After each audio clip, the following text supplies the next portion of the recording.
وہ تو میں نے شروع میں عرض کیا تھا کہ یہ روحانیت انفرادی معاملہ ہے،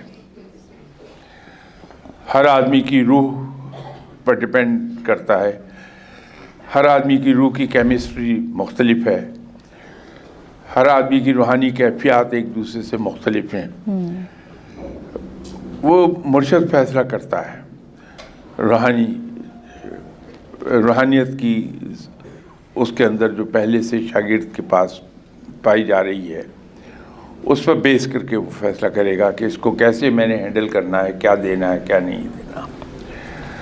تو یہ فیصلہ مرشد پہ چھوڑ دینا چاہیے، بجائے اس کے کہ ہم خود اپنے بارے میں تشخیص کرنے کی کوشش کریں۔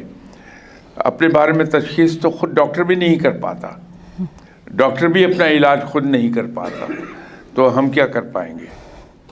تو اس لیے اس کو مرشد کی صوابدید پہ چھوڑ دینا چاہیے۔